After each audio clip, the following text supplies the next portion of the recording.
Hello everyone, आज हम लोग चक्रवृद्धि ब्याज के पार्ट 2 के बारे में बात करेंगे। इसमें पहला सवाल देख लेते हैं। 50,000 रुपये का 4% की दर से 2 वर्ष का साधारण ब्याज तथा चक्रवृद्धि ब्याज का अंतर ज्ञात करना है। ये अंतर ज्ञात करना है, ठीक है ना। एक तो तरीका यही है कि पहले साधारण ब्याज निकाल लो फिर चक्रवृद्धि ब्याज निकाल लो, ठीक है। लेकिन इसमें मैं आपको ट्रिक बताऊँगा, ठीक है। ट्रिक क्या है? अंतर बराबर मूलधन गुणे दर यानी कि R/100 गुणे R/100, ठीक है। ये आपका सूत्र हो गया, ठीक है। इसमें हम लोग ये सवाल लिखेंगे 50,000 रुपये का, यानी कि 50,000 का मतलब क्या हो गया? मूलधन गुणे R की जगह 4 लिखेंगे बटे 100 गुणे, और यहाँ पे सेम सिचुएशन होगी क्योंकि 2 वर्ष है तो 2 बार लिखेंगे 4/100, ठीक है। इसे हम लोग सॉल्व कर लेते हैं। 4 जीरो से ये 4 जीरो गए, 5 चौके 20 गुणे 4 बराबर 4 दूनी 8 यानी कि 80। ये आपका आंसर आ गया, ठीक है दोस्तों। इसमें दूसरा सवाल देख लेते हैं। दूसरा सवाल है 10,000 रुपये का 10% की दर से 3 वर्ष का साधारण ब्याज चक्रवृद्धि ब्याज का अंतर बताइए, ठीक है। तो इसमें सबसे पहले अंतर सूत्र लिख लेते हैं। अंतर बराबर मूलधन गुणे R/100 गुणे R/100। देखिए 2 साल तक तो हम लोग सेम लिखेंगे, ठीक है। लेकिन जब तीसरे वर्ष की बात आ जाएगी तो हम लोग क्या करेंगे? तीसरे वर्ष के लिए 300 ऊपर लिखेंगे, 300 में R को जोड़ देंगे बटे 100, ठीक है। अब यहाँ पे हम लोग क्या करेंगे? मूलधन कितना है? 10,000, ठीक है। गुणे R का मतलब कितना हो गया? R का मतलब दोस्तों हो गया 10/100, 10/100 गुणे R यानी कि 300 में 10 जोड़ दीजिए तो 310/100, ठीक है। 4 जीरो से ये 4 जीरो चले गए, 2 जीरो ये बचे तो ये हम लोगों ने काट लिए, ठीक है। तो 31 और यहाँ पे 1 जीरो ये वाला बचा था, तो 310 आपका आंसर आ गया। यानी कि ये हो गया आपका क्या? अंतर। तीसरा सवाल देख लेते हैं दोस्तों। वह कौन सी धनराशि है जिसका 10% की दर से 2 वर्ष का साधारण ब्याज और चक्रवृद्धि ब्याज का अंतर 125 है? ये भी बहुत सरल है उसी तरीके से। तो अंतर बराबर, ठीक है। इसमें मूलधन लिखेंगे गुणे R/100 गुणे R/100 यानी कि दर बटे 100 हो गया। क्योंकि ये 2 वर्ष के लिए था इसलिए हम लोगों ने 2 वर्ष के लिए लिख दिया, ठीक है। मूलधन निकालना है क्योंकि यहाँ क्या पूछा गया है? वह कौन सी धनराशि है, ठीक है ना। वह कौन सी धनराशि है जिसका 10% की दर से, ठीक है। तो हम लोगों को मूलधन निकालना है। अंतर हम लोगों को दिया गया है, ठीक है। दर हम लोगों को दी गई है, तो अंतर कितना है? 125। मूलधन के लिए हम लोग P लिख देते हैं गुणे R की जगह लिखेंगे 10/100 गुणे 10/100, ठीक है। जीरो से जीरो हम लोग काट लेते हैं। अब यहाँ पे 101/100 बचा हुआ है, ठीक है। तो हम लोग P बराबर यानी कि प्रिंसिपल बराबर यानी मूलधन बराबर 125 हम लोग डायरेक्ट गुणा कर देंगे। ये हम लोगों का क्या आ गया? मूलधन आ गया। यही हम लोगों का आंसर होगा, ठीक है। चौथा क्वेश्चन देख लेते हैं। 20,000 रुपये का 20% की दर से 1/1/2 यानी कि मिश्र भिन्न में दिया गया है समय 1/1/2 वर्ष का चक्रवृद्धि ब्याज कितना होगा जबकि ब्याज की दर अर्धवार्षिक है? अगर ये शब्द आ जाए, अर्धवार्षिक आ जाए या छमाही आ जाए, जबकि ब्याज जो है हर छमाही में देना पड़ता है या फिर तिमाही में देना पड़ता है, इस तरीके का अगर कोई क्वेश्चन आ जाए तो सबसे पहले समझ लेंगे एक साल में कितने महीने होते हैं? 12 महीने होते हैं, ठीक है। तो कितनी बार देना पड़ रहा है?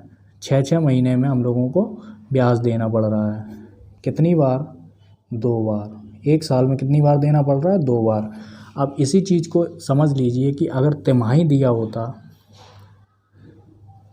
होता तो कितनी बार देना पड़ता, 3 महीने बाद, फिर से 3 महीने बाद, और फिर से 3 महीने बाद, और फिर से 3 महीने बाद। कितने बार देना पड़ता, 4 बार देना पड़ता।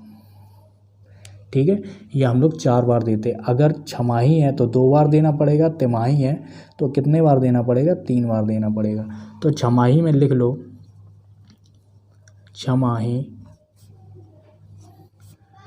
ठीक है, अगर छमाही की बात कर रहे हो तो समय को हम लोग क्या करेंगे, उसमें 2 का गुणा कर देंगे। ठीक है, और अगर दर है तो दर में हम लोग क्या करेंगे, 2 का भाग दे देंगे। अगर तिमाही की बात कर रहेंगे, तिमाही, तो हम लोग क्या करेंगे, दर में 4 का गुणा कर देंगे और दर में 4 का भाग दे देंगे। ये आपको याद रखना है। ठीक है, अब हम लोग इस सवाल को सॉल्व करेंगे। देखिए, 20,000 रुपये का 20% की दर से 1/1/2 वर्ष का चक्रवृद्धि ब्याज कितना होगा, जबकि ब्याज की दर अर्धवार्षिक है। ठीक है, तो हम लोग उसी तरीके से सॉल्व करेंगे। देखिए, P बराबर कितना हो गया, 20,000। P कंफ्यूज मत होना, प्रिंसिपल है यानी कि मूलधन, जो हम लोगों के पास ये था। ठीक है, दर कितनी है, 20 है, 20%।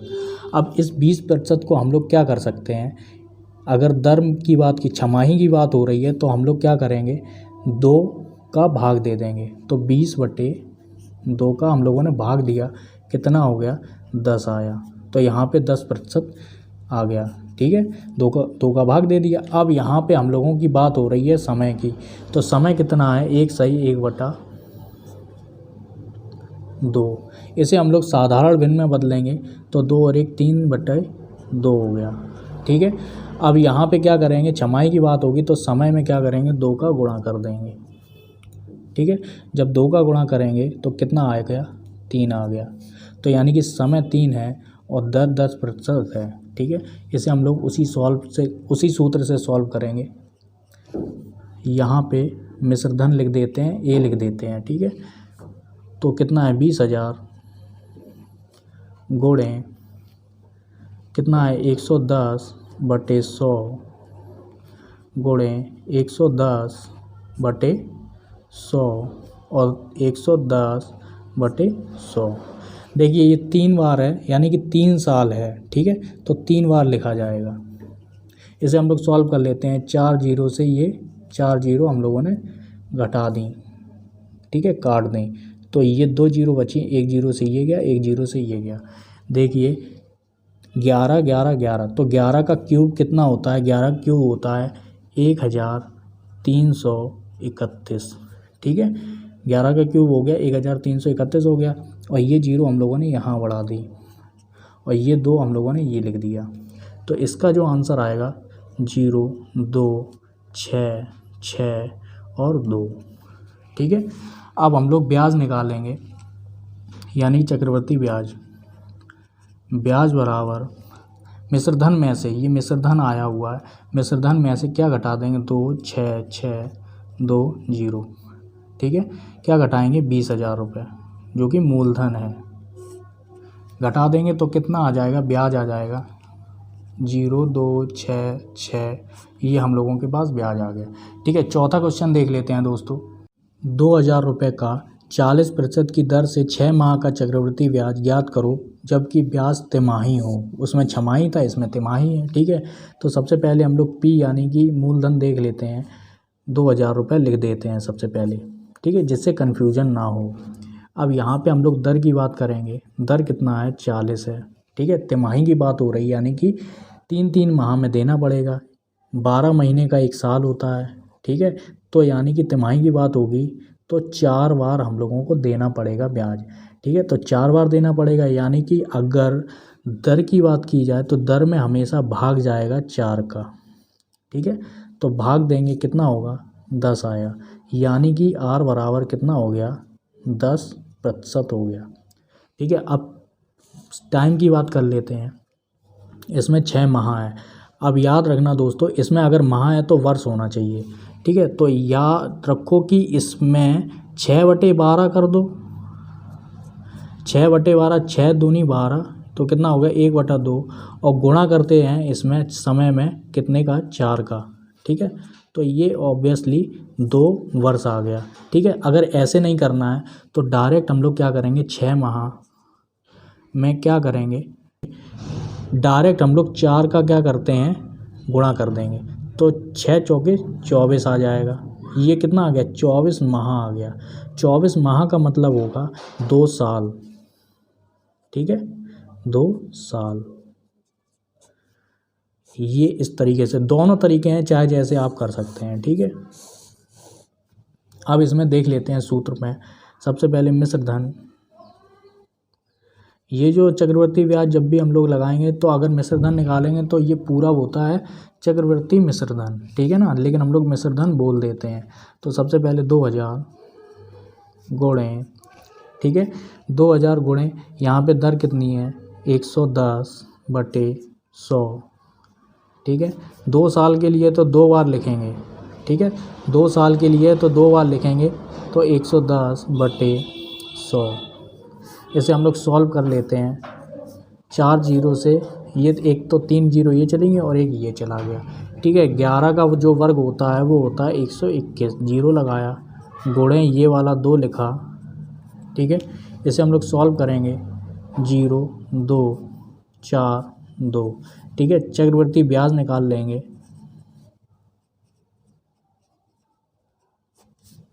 ब्याज बराबर 2420, इसमें मूलधन को घटा देते हैं, ठीक है। मूलधन घटा दिया, कितना बचा, 024, 420 रुपये मूल ब्याज बचा, ठीक है। मूलधन नहीं ब्याज बचा, ठीक है। पूरा वीडियो दोस्तों देखने के लिए आपका बहुत बहुत धन्यवाद।